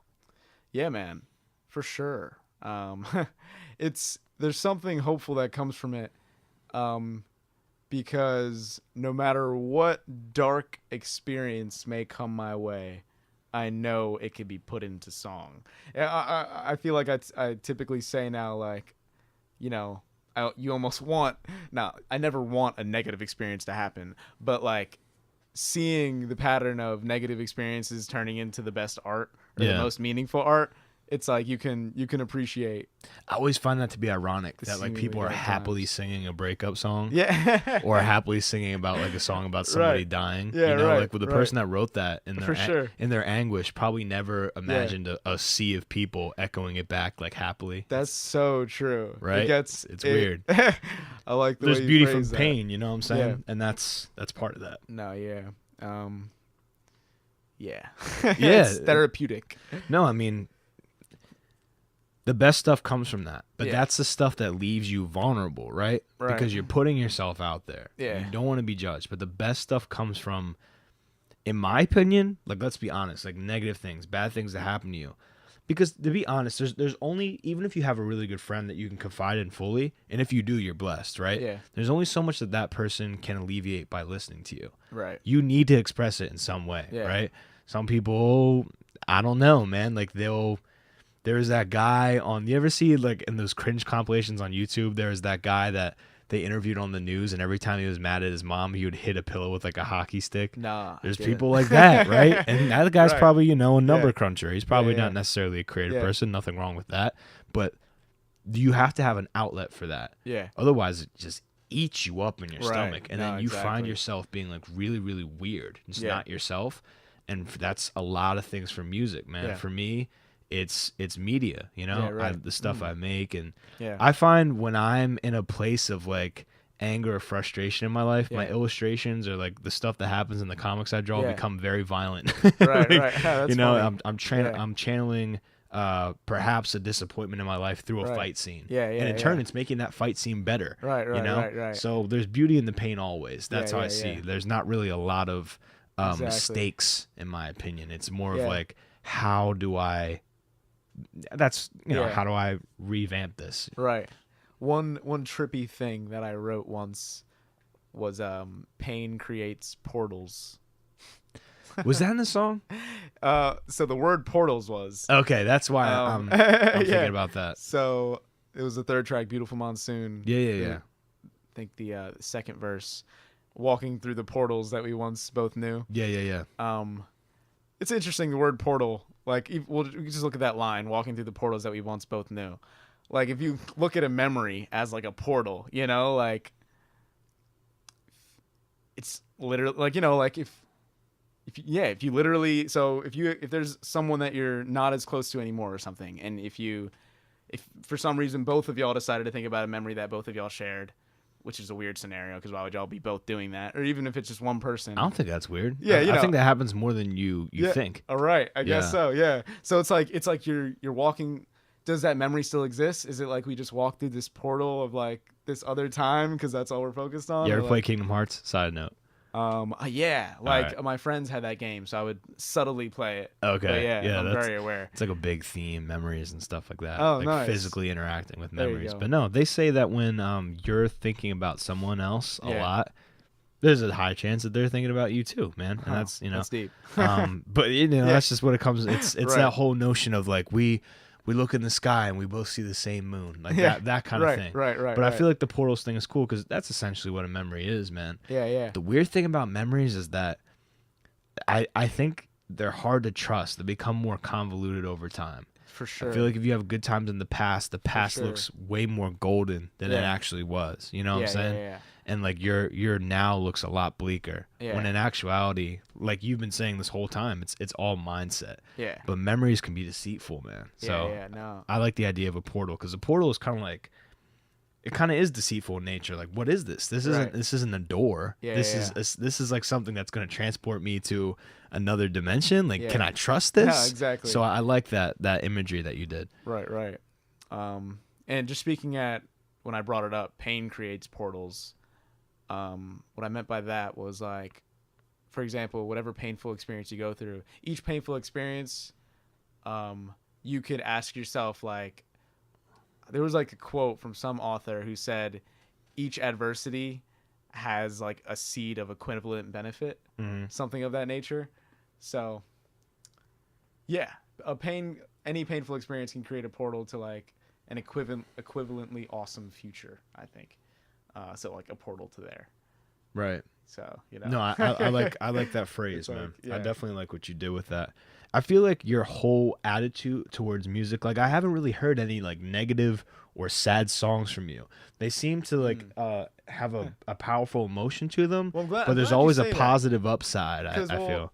So, but I'm sure you've heard a verse or two that may be a little negative. Right. Like, cause like Mangoes, for example, like the first verse is, our car got towed, we got no money. Yeah. Our jobs are gone, it's getting hard to stay funny. Our hope is lost, the mornings don't seem so new. You gotta tell the story behind But that. at least we're home eating mangoes. So each verse 1, verse 2, verse 3, they come from different points in my life. Like the first verse actually comes from me and my sister walking to our parking spot and our car was towed. When was this? How long ago was this? Like years ago, like 4 years, maybe 5. And you know, we didn't have that much money, like, you know, for our car to be towed and for us to pay $150 to get it out of a garage. But then amongst these really weird things that happen in life, then you'll just find yourself at our parents' house and our dad just cut some fresh mangoes and we're eating. You know, at least we're home eating mangoes. And then you may get to another adversity, but maybe weeks from then you'll be home again eating mangoes, you know? Are you an anime guy at all? Not enough to call me an anime guy. Yeah. All right. I was going to bring up Cowboy Bebop. Nice. I have friends that watch that show. Okay, so. Yeah, it's a classic, but it's pretty much, I'll keep it brief. It's about a bunch of misfortunate bounty hunters that live on a spaceship together. Oh, nice. And a lot of stuff goes wrong for them all the time.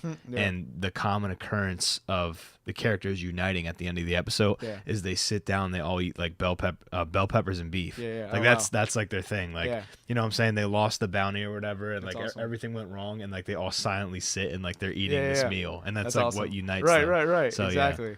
So, so like I said, like, see, there is a fear in my head when I write negative stuff like that. Like if I say, like, if I'm for even a verse, I'm focusing on like negative things, like, oh, like the morning zone seems so no. Well, I'm writing that because I know the chorus is going to be positive and has an overall positive message. But I do believe in like the power of words, you know? So like that's why you probably hear more positive than negative. Just because what if someone only after that song heard the mornings don't seem so new? You know, like there's like I know that that lines can ring in heads. So like, so you're not somebody that would put out a song that is just like a negative pure song? Negativity. Yeah, no, I don't think so, because I feel like there's this is just my philosophy, like, or just my thinking, because I feel like there's a worthiness in purely negative songs to justify that. And that's why I have negative verses, but there's always just a light or a way to look at it. So I'd be lying if I didn't include something positive. Like I just wouldn't feel, that's just not the way my brain works, you know? Right. Because like I always just need to find a hopeful end, you know, or else I just can't sleep. So it's like just me, even when I say words to people or like communicate in general, like I really try to think before I gut react to someone that's giving me bad energy.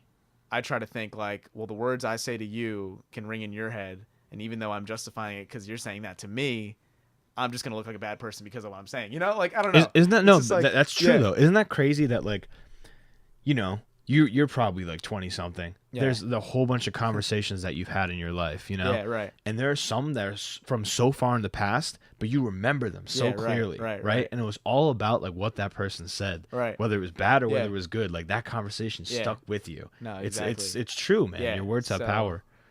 Yeah, I think that's where that comes from. Yeah. Well, it's good to speak with intention, man. Yeah, and yeah.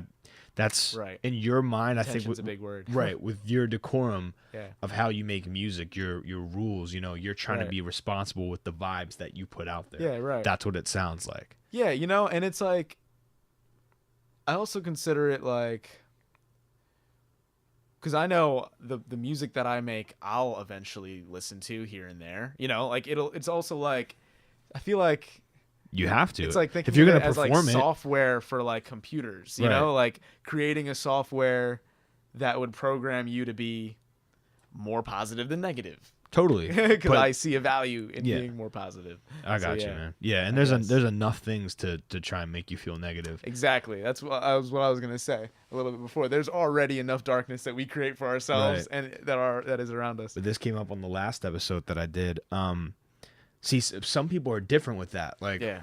some people when they get sad, they listen to sad songs, Yeah. and it's validating because that's what they relate to. You know, Yeah.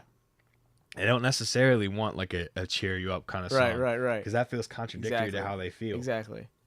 But other people, Yeah. you know what I'm saying? They want Right. something that's more uplifting that helps them see the bright side. No, So for everyone's different. Just because like you're listening to a sad song doesn't necessarily, I mean, that's not my strategy. Doesn't Yeah. necessarily mean you're giving into depression. You just want something to course. relate to It you like right now. validates what you're feeling. Music is you the know? soundtrack to our Yeah, life, man. exactly. You know, and that's So- what it comes down to. Everybody's Right. been in that bucket, dude, Yeah. where like they're just like, woe is me, and they put on like some sad like Yeah. Exactly. acoustic song, because that's how it is in movies. And Yeah. I feel like we're all in kind of like a movie in our own head. Right. So Right. we try and score it accordingly. Yeah. But I like so good old Kanye West, who's a huge buzzword right now. Yeah. He said when in an interview speaking on 808s and Heartbreaks that he really in his head was trying to make the soundtrack to people's lives as if it was a movie. 808s? Yeah. Oh, come on, man. Yeah. What about the song RoboCop? See, like he's so silly. Like how could that fit into someone's life? Yo, well, see, it's funny, like, because I think that song speaks the most to Really? like being a movie. So Oh, I man. guess it's You're all someone about who how really you see vibes it. with Kanye? It's all about how you see it. Yeah, for sure. All right, cool. For sure. Nice. You know, he, just some timeless creations that I'd be lying if I didn't say it was a huge part of influence. The lyrics to that song are just so funny though. Yeah. You That need to is stop good it now. fantasy. Okay. Okay. Like it just Right. you hear him like Right. arguing with somebody, right? Yeah. It's great. 808s was cool, man. Man, my favorite Kanye West. I don't even know, man. Graduation, probably. Graduation was like a very defining. It is for a lot of people. Album, Yeah. not even in hip hop, but just in music. Like I remember going on iTunes before it came out and seeing the release date and a picture of it, and like there was all the songs listed, but you Yeah. couldn't play them because it wasn't out yet. Yeah. Like nowadays, that would be leaked immediately. This was like 2008, 2007. Yeah. And I was so excited. I was just looking at the album cover and just looking at like the picture of him on iTunes, and I was Yeah. like, I cannot wait, Yeah, man. man. You know, and that's kind of things that like that really got me into music, man. iTunes. When I was a kid, I had an iPod Shuffle. I had an iPod Shuffle with no screen, like the one that was Yeah. just Right. like, Right. dude, it looked like That was- the dipstick that you Yeah. get in the Rip and Dip stuff. Yeah, with the right, powder, bro. right. I had a shuffle that looked like that, Those were great. and I was just on a mission to fill this up. Yeah, But back yeah. in the day, dude, like my music taste was horrible. Yeah. Like I had like just like songs from Super Mario, like the game Yeah. on there. Like that's Oh, how nice. that's That's how awesome. primitive I was. Right, you know? right. And it's weird how you grow up and your musical appetite like matures with you. Yeah, and man. you start to listen to sure. things that like Yeah. as a kid you wouldn't enjoy. No, exactly. And like it's interesting to think about whenever I found myself listening to one artist so much, I like consciously try to switch it up. Oh, like, really? You get yeah, for sure. Because That's very then your disciplined. worry would be like, okay, I need other things making up my base. You know, Dude, like, I'm the opposite. I'll hear a song I It's like funny. and Yeah. I'll listen to it Yeah. until it has no meaning. Like I'll Oh, listen, really? I'll Yeah, listen to yeah. that song no, all don't get me day. wrong. I would also beat songs to the ground. Right. I guess, but you know, just in general, if I'm listening to like one artist for like days and only their songs on repeat, Yeah. especially like when like I was getting into more making music, I would notice how I probably like when I was writing a song, I wouldn't want to only be inspired by one vibe, you know? So just I'd like to be able to say I have a lot of different influences. Like, you know, like I like saying that when it's true. You ever just like look back at like some of the stuff that you made, even though you didn't like grow up with music, but some of the stuff that you wrote when you were little, and you don't even remember the mindset you were in. Yeah, like right. it seems like a completely different person. Yeah. It's surreal. That's to how I think feel about moments still. Yeah? Like, yeah. Like what sure. was I thinking at that time, kind of thing. Because some people, like I've had people be like, yo, you should write a song like that. Like I'm like more, or like, you know, they'd be like, yo, I really like that version of, and in my head when I'm just like, I couldn't make a song like that again, or like, you know, because it's just its own category. Yeah. Like, you know, so that is my favorite song that you made. Yo, but it's probably most people's. No, hey, and it's funny. Like I would have never guessed that, but I guess it's just because you never know what your songs sound like from the outside perspective of other people. You know, like it's just like I have my own view of how that song was created. Boom, but I have no idea how it sounds like to you. Moments is like for me what it sounds like to me. The chorus is so like. I don't know. It kind of has like I might be wrong here, like a reggae kind of vibe to it, but it's just like very like flowy, and it's something that I could see like in a documentary, like about like a dude that lives in a subway or something. Like, and it's just this wide shot of him sitting down, and he has like an open hat. Right. Moments to moments. Yeah. It's so good, man. I great. think what makes your songs really good, in my opinion, my favorite thing about you is how you write hooks. They're super catchy, man. They're just like. I know a song is good when I'm in a place and my mind is idle and I just hear that hook in my head, man. And that's been all week. That's been all week, dude. So you're really good at writing hooks, man. I don't know what your process is for writing. You might want to go through that, but like that, I don't know what it is. Your hooks are good. They're really good. You know, yeah, that means a lot. One thing I started Google Drive and Google Docs. Do you use Google Drive at all? I do, man. I use it so much that I had to abandon an email account because I used it all the way to its fullest. So the fact that I can access it on my phone and whatnot, it's like my favorite way of writing docs and ideas. And you don't use the notepad on your phone? You know, that can only go so far because sometimes, like what I like about Google Docs, I could access it from my laptop and change it on my phone. You know, but you got a Mac, bro. But yeah, you're right. Hilarious. I got you. But so yeah, one thing I would do, I would write like the month, for example, like I'd be like March bars, and I would just do a bunch of free flow stuff, and like a lot of the pages would just be so silly, things I wouldn't take seriously.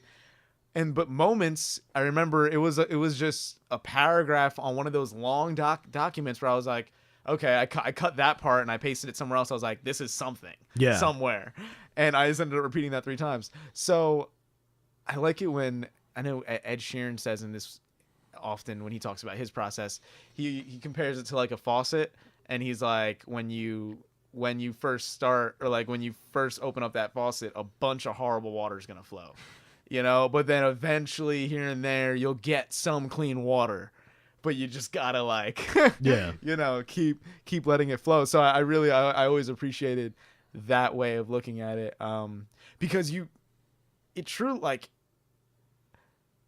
that's why I admire people that can freestyle, like just flawlessly. Everything they say is just bomb, you know, like, cause I got to go through a lot of bull crap, like when I'm just on my own to like really start to believe in something. Right. I think, I mean, but then every song has its own process. Like sometimes after just a really negative experience, the song will just flow, one take of a flow, like, you know, in terms of the writing. So, you know, they're all just different. Well, you're talking about improvisation, man. Improvisation is a very admirable thing, and it's something that a lot of people try and to attain, but it's tough, man. I took an improv class college. Did you? Yeah. How was that? I really appreciated it. Yeah, it was really cool. My favorite concept from that class was yes and. So if this is true, then what else is? Kind of thing. I think so. Yeah. So like if you're having a conversation with someone and you're exchanging ideas, instead of debating on what they say, you could say, yes, what you just said is valid, and like, you know, like connect the thoughts and build something, instead of being like, your thing isn't right because this. Like, it taught me the philosophy of like connecting with what people say instead of always debating it down, you know? So was it a conversation? I mean, a comedic setting? Like, how was that class? Yeah, it was a lot of different things. We did a lot of improv games and then a lot of scene work. Is that like, Temple? Yeah. Okay. And the teacher was just really an improv. Did you have a ponytail? You know, no, it was a female. Okay. And yeah, she was cool. I was in an acting class at Temple because it was elective. Oh, really? Nice. I dropped out of it the second day because really? I was just like, I don't know. Hey, it's all about the professor, right? It just wasn't there. Well, it's just like the second day they're like, you have to memorize a monologue, but it can't be from a TV show. It has to be from a movie. And I was like, man, I shouldn't have to monologue. Yeah, right. I shouldn't have to memorize anything for an elective. So I bounced up out of there. There were so many Temple classes that I just walked out in the very first class. Oh, that's funny. I had an elective. It was one of how you have your like science requirements and stuff like that. Yeah. I had a class called. Well, I didn't do psych undergrad, but anyway, keep going. Oh, okay. Yeah. So you have science electives. Yeah.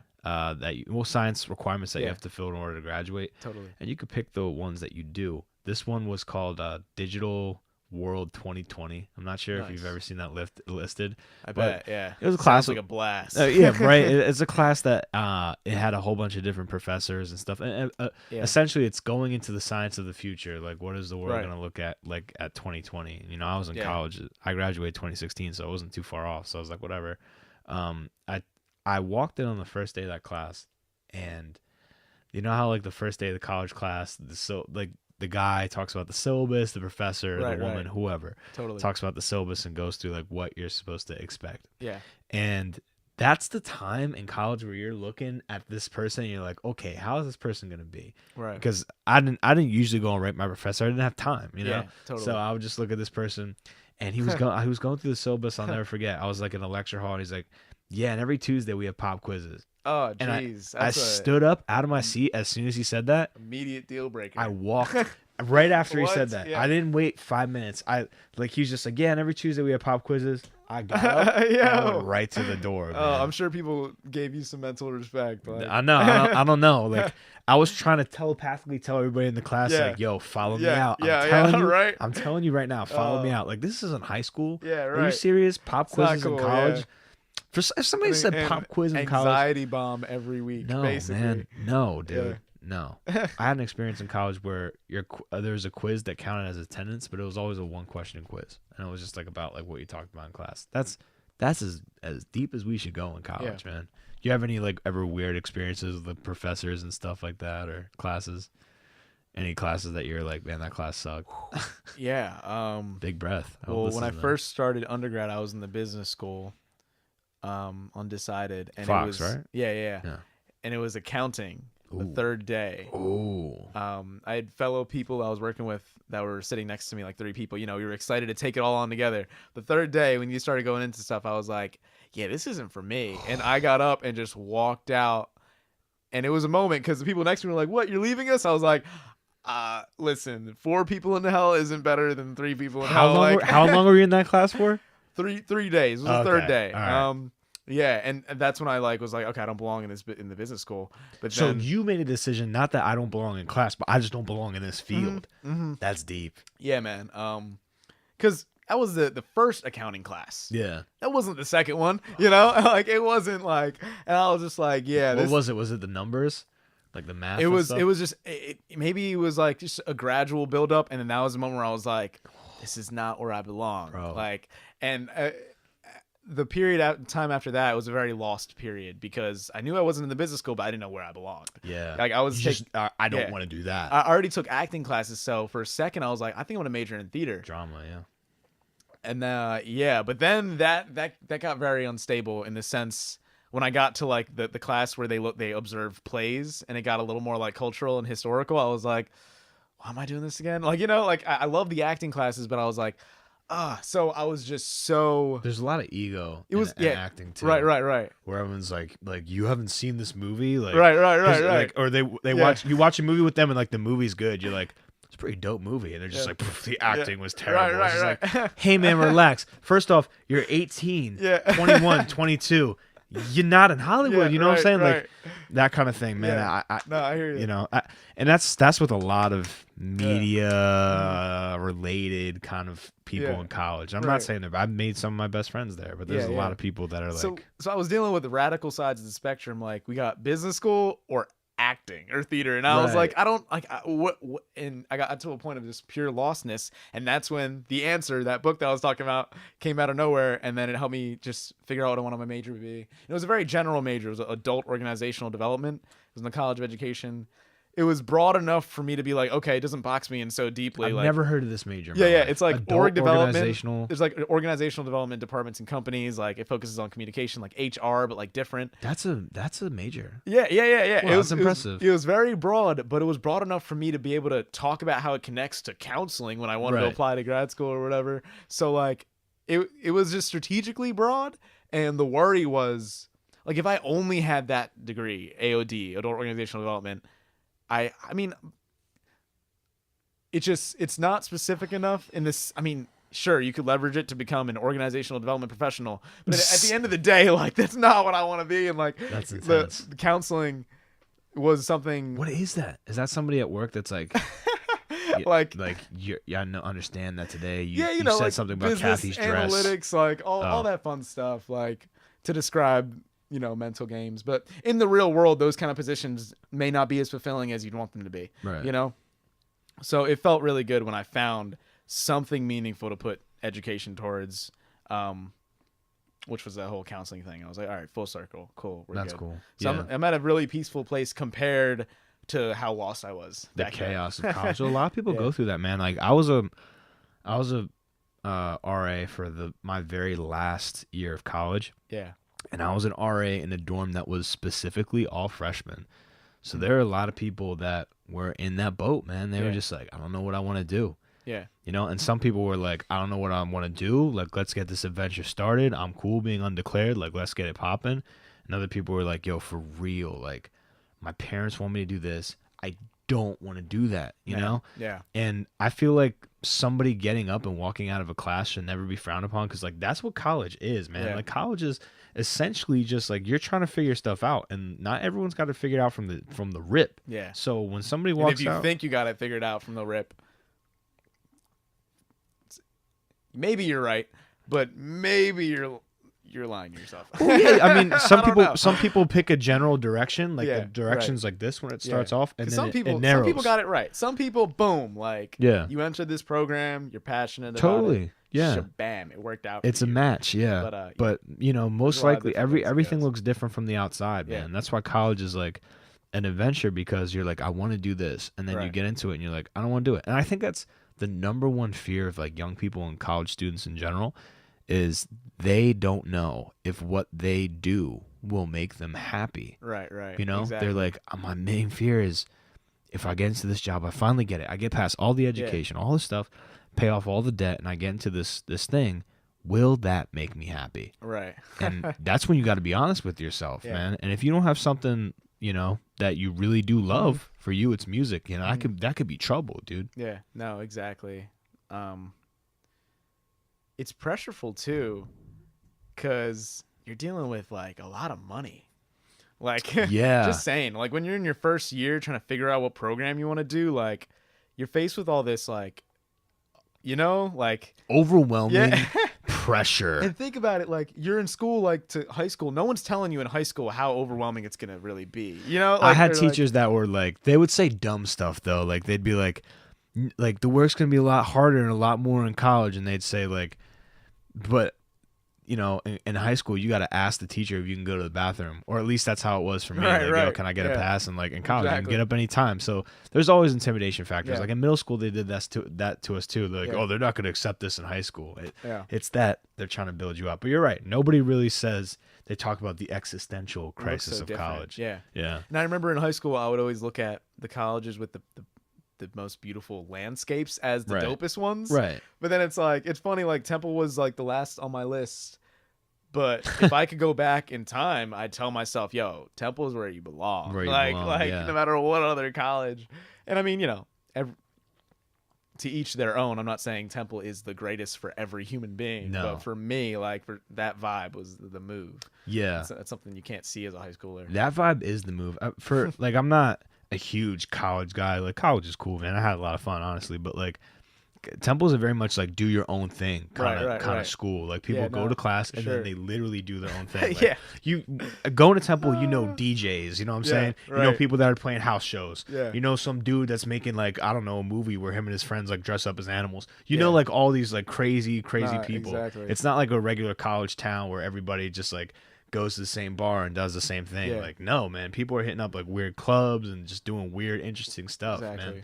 It's a very, to me, Temple's a very like artsy out there school, and it's great to meet people that have similar ideas. Like I met somebody through the TV program who I'm really good friends with today, who I've had on the podcast, who like if I didn't meet this guy, I don't think I'd be making the graphic novel that I'm making today. Like that that's how You're making a graphic novel? Yeah, I've been doing that for a few years, man. That's amazing. Yeah, dude. But I'm really passionate about it and I work on it a lot, and I've released like 100 pages of it already online. But if I didn't meet that guy at college, like, I don't know, man. There's probably people that you met musically that you're just like. Really funny that you're just saying that, because I was on the way here, I was thinking about how powerful chance encounters can be. Bro, totally, man. Totally. Like it's like when I met this one person, like when I was meeting them, I just thought it was another human being I was saying what's up to. Yeah. But then it's like, but so much has happened because I met that person. Right. You know, so it's like every person you meet is like that too. Crazy. Down to your best friend. Yeah. It's nuts. But that's like a big thing for me. Like, forget the debt. Forget about the misdirection. Forget about choosing a major. Forget about the pressure from your parents.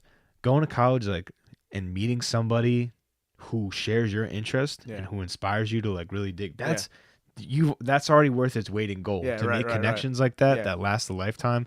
That's why, like that's why I'd recommend college, like just off of that factor alone, dude. Right. You know, and Temple's like that for creative people, man. It's just a whole bunch of art going on, all that stuff.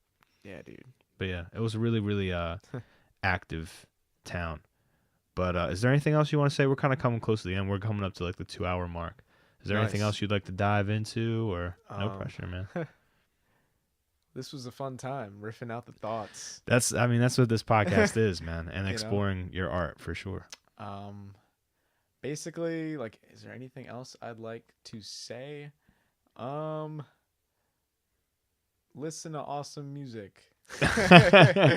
Listen to awesome music. Like, music is a great.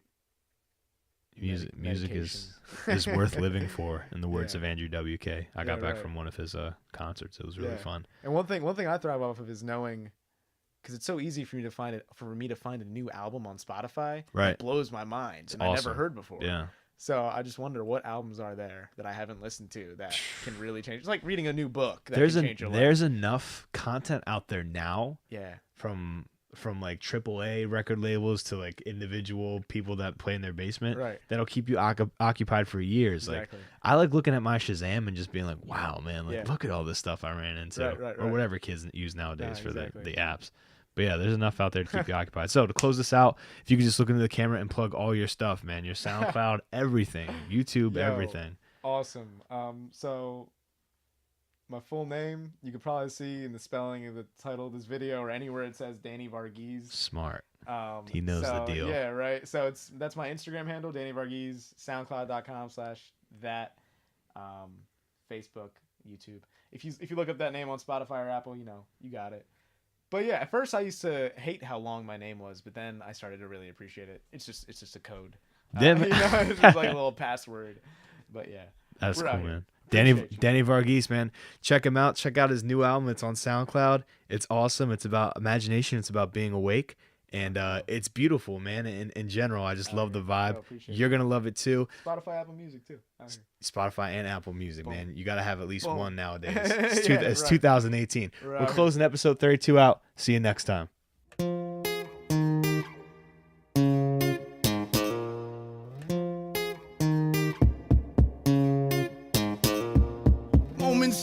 Some moments, where is all of this time going? Can someone please show me? I'm trying to gather my fruits, I just been sowing and sowing. Haters evaporating, all this creation created to bubble, it gave me displacement. These words are fresher than death in the sense that they instantaneous, no explanations, they evoke feeling and pain, anything to make you feel. Feeling is realer than rain, that don't make sense, neither does my reality. Meeting your face, reading your hate, seeing that we're all the same. This way, but together they make you feel things under the skin, massaging the brain.